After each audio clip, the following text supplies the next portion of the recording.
Respira fundo. Deixa os ombros caírem um pouco. Talvez você não perceba, mas existe um cansaço que não vem do corpo. Ele vem de dentro. Um cansaço silencioso, acumulado ao longo do tempo, de quem sente que está sempre correndo atrás de algo, de alguém, de reconhecimento, de respostas, de estabilidade, de amor, de validação. Por fora, a vida pode até parecer funcionando, mas por dentro, algo vive em tensão constante, como se relaxar fosse perigoso, como se parar fosse perder. Muitas pessoas confundem ação consciente com perseguição ansiosa. Fazem isso sem perceber. Existe uma diferença profunda entre fazer o que está ao seu alcance e tentar controlar o desfecho. A ação consciente nasce da clareza. A perseguição nasce do medo. Quando a mente está desalinhada, ela acredita que precisa forçar, insistir, provar, convencer. E esse esforço contínuo, invisível aos outros, vai drenando a energia emocional, a dignidade interna, o silêncio da alma. Epicteto falava disso com uma simplicidade quase desconcertante. Ele usava a imagem do arqueiro. O arqueiro faz tudo o que está sob seu controle. Ajusta a postura, escolhe a flecha, respira, mira com atenção e solta o arco com presença. Mas o vento nunca foi dele. Quando o arqueiro tenta dominar o vento, ele se perde da própria função. Quando o ser humano tenta controlar o que não depende dele, acontece o mesmo. Surge ansiedade, rigidez, cansaço. Não porque falta esforço, mas porque falta alinhamento. Perseguir demais, na maioria das vezes, não é sinal de ambição saudável. É sinal de desalinhamento interno. É o corpo em alerta.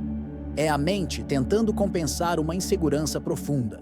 É o medo silencioso de que, se você não correr atrás, nada venha. E viver assim cansa. Cansa muito. Porque a alma não foi feita para implorar coerência ao mundo.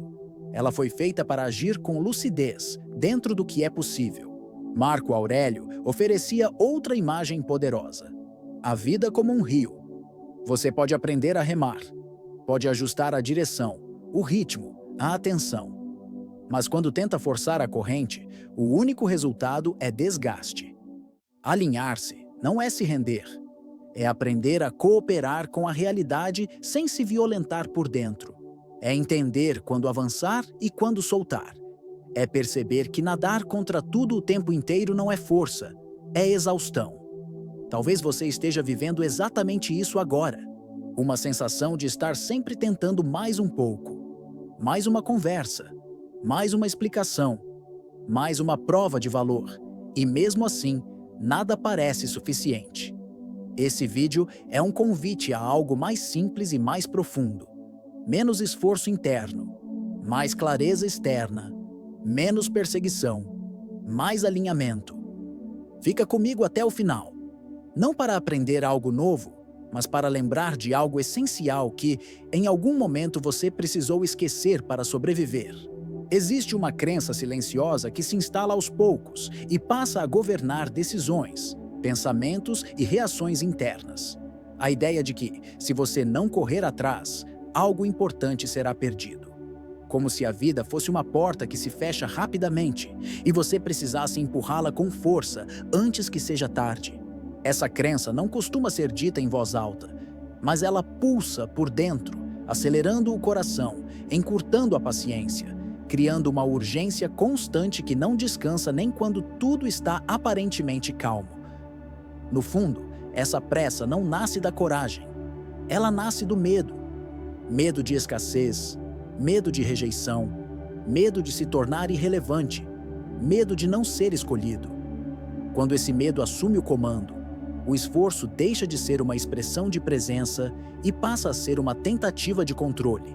A mente começa a confundir, agir com garantir, tentar com dominar, insistir com assegurar. E quanto mais tenta controlar, mais tensa ela fica, porque a realidade não responde bem à rigidez. Epicteto foi direto ao ponto ao separar, com extrema clareza, aquilo que depende de nós daquilo que nunca dependeu. Essa distinção não é fria, ela é libertadora. Depende de você a intenção, a postura, a escolha ética, a forma como você responde. Nunca dependeu de você a reação do outro, o reconhecimento externo, o tempo das coisas, o desfecho final. Quando essa linha se confunde, o esforço interno cresce, mas a paz diminui. O excesso de esforço interno cria algo quase imperceptível no início: rigidez emocional. A pessoa continua funcionando, continua indo, continua tentando, mas perde flexibilidade por dentro. Começa a reagir mais do que escolher. Decide sob tensão. Fala para não perder. Permanece onde já não há troca real. E esse estado não traz estabilidade. Ele treina o corpo e a mente para a vigilância constante, como se algo estivesse sempre prestes a escapar. Isso aparece de forma muito simples no cotidiano. Permanecer insistindo em ambientes que já sinalizam desalinhamento. Relações onde o interesse precisa ser provado o tempo todo. Lugares onde a presença não é acolhida, apenas tolerada. Situações em que o silêncio do outro já respondeu, mas a mente insiste em traduzir aquilo como um desafio pessoal. Aos poucos, a pessoa não percebe que está gastando energia tentando controlar o que já mostrou não responder. Há um momento sutil em que o esforço deixa de ser nobre e começa a ser pesado. Não porque a pessoa não seja capaz, mas porque está tentando carregar algo que não é dela.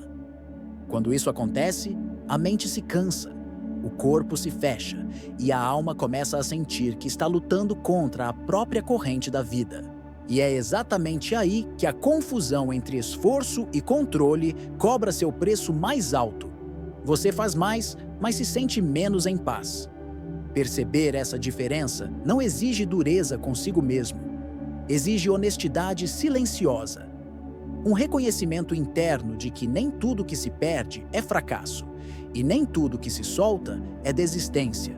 Às vezes, é apenas lucidez começando a ocupar o lugar do medo. Existe um equívoco silencioso que atravessa muitas mentes cansadas: a ideia de que parar de perseguir é desistir. Como se soltar a tensão significasse abandonar a própria vida à deriva. Esse pensamento nasce de um mundo que glorifica o esforço visível, a insistência barulhenta, a luta constante. Mas o estoicismo sempre apontou para outra direção, mais sutil e mais difícil: a da precisão interna.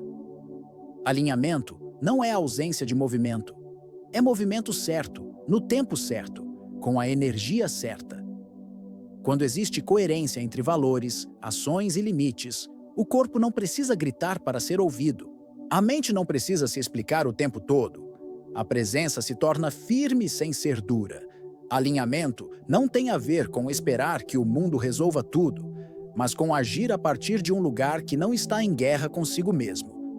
É quando a ação nasce da clareza, e não da ansiedade, da consciência, e não do medo de perder. Nesse estado, algo muda de forma quase imperceptível. Você não precisa implorar atenção. Não precisa convencer ninguém do seu valor. Não precisa se justificar para existir. A energia que antes era gasta tentando provar algo começa a se organizar em torno do que faz sentido. E isso não afasta oportunidades. Pelo contrário, relações, respeito e caminhos tendem a surgir onde não há tensão excessiva, porque a ausência de desespero cria espaço para o encontro verdadeiro. Existe uma analogia simples e profundamente humana. Um corpo constantemente contraído reage pior do que um corpo relaxado. A tensão excessiva reduz a percepção, limita o movimento e cansa rapidamente. O mesmo acontece no campo emocional. Quando a mente está sempre em contração, ela perde sensibilidade, confunde sinais, insiste onde deveria apenas observar.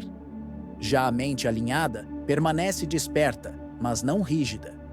Presente, mas não desesperada. Alinhamento também é limite. É saber onde colocar energia e onde recolher. É reconhecer que nem toda porta fechada é um convite para arrombamento. Algumas são apenas direção. Quando esse entendimento amadurece, a vida deixa de ser um campo de batalha constante e passa a ser um espaço de escolhas mais silenciosas e mais firmes. Não porque tudo ficou fácil, mas porque o esforço deixou de ser interno demais. É nesse ponto que a perseguição começa a perder força. Não por falta de desejo, mas por excesso de clareza. A pessoa continua caminhando, continua vivendo, continua se movendo. Mas agora existe um eixo interno, uma precisão que dispensa ruído. Um tipo de calma que não nasce da passividade, mas da consciência de que agir alinhado cansa menos do que lutar contra tudo. Há um desgaste que não se apresenta de forma dramática. Ele não chega como um colapso evidente, mas como um acúmulo silencioso. Pensamentos que giram em círculos, mesmo quando o dia termina. Uma autocobrança constante, disfarçada de responsabilidade. Uma sensação sutil de perda de dignidade emocional, como se, pouco a pouco, você estivesse se afastando de si mesmo para tentar manter algo que não se sustenta sozinho. Quando a perseguição se prolonga, o cérebro aprende um padrão perigoso. Ele passa a associar movimento com ansiedade, e não com presença. A mente se acostuma a antecipar, revisar, imaginar cenários, tentar corrigir o futuro antes que ele aconteça. Isso não gera segurança, gera vigilância. Um estado interno em que descansar parece errado, como se baixar a guarda significasse perder tudo. Aos poucos, a paz deixa de ser familiar. Existe uma diferença delicada, mas decisiva, entre persistência consciente e teimosia emocional. A persistência nasce de um valor claro. Ela respeita limites, escuta sinais, ajusta a rota. A teimosia nasce do apego. Ela ignora evidências, atravessa desconfortos desnecessários e cobra um preço alto do corpo e da mente. Quando insistir, exige que você se endureça, se explique demais ou se diminua. Algo essencial já foi ultrapassado. Nesse ponto, a insistência deixa de ser virtude e começa a se parecer com autonegligência. Não porque você não seja capaz de sustentar o esforço, mas porque está sustentando algo que não sustenta você. A energia emocional começa a vazar, a presença se fragiliza, o respeito próprio fica condicionado à resposta do outro, ao resultado externo, à validação que nunca chega de forma plena. Há um insight simples e profundamente honesto que costuma doer ao ser reconhecido. Aquilo que exige que você se diminua, raramente é seu. O que é seu não pede humilhação interna, não exige abandono de valores, não solicita que você se afaste da própria verdade para permanecer. Quando algo responde apenas à perseguição, ele não está em relação, está em controle. Esse custo psicológico não aparece de uma vez. Ele se revela no cansaço acumulado, na perda de espontaneidade, na sensação de estar sempre se ajustando para caber. E, em algum momento, a alma começa a pedir outra coisa.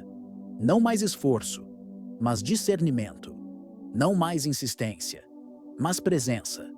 É aí que o movimento interno começa a mudar de direção, mesmo que ainda não esteja claro para onde. Existe um deslocamento silencioso que acontece quando a pessoa deixa de organizar a vida em torno da caça de resultados e começa a se orientar pela qualidade do próprio caráter. O estoicismo sempre apontou para esse eixo mais profundo, não como ideal distante, mas como prática cotidiana. Quando o foco muda do "o que eu preciso alcançar" para "quem eu estou me tornando enquanto caminho", algo interno se estabiliza. E essa estabilidade começa a reorganizar o externo de maneira natural, sem esforço excessivo. Esse movimento não é visível à primeira vista. Ele acontece em ajustes pequenos, quase imperceptíveis. Na postura com que você entra em um ambiente, no silêncio escolhido, em vez da explicação longa, na decisão de não reagir imediatamente, em escolhas mais alinhadas com valores do que com carência. São mudanças internas que não pedem aplauso, mas constroem uma presença firme, uma presença que não implora espaço, porque já sabe onde pertence.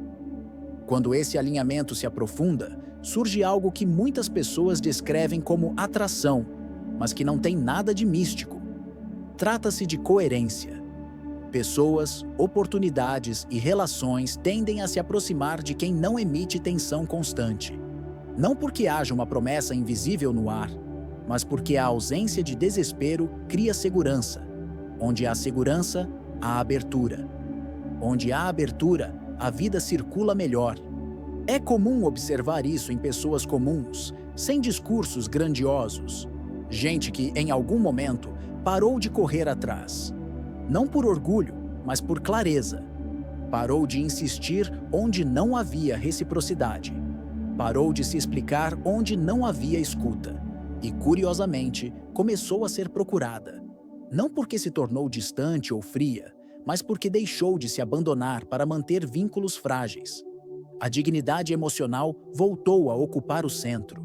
Nesse ponto, a paz começa a aparecer de forma discreta. Não como um objetivo forçado, mas como um subproduto. Ela surge porque a mente não está mais em guerra com a realidade. Porque o corpo não vive mais em alerta constante. Porque as escolhas internas passaram a respeitar limites invisíveis, porém essenciais.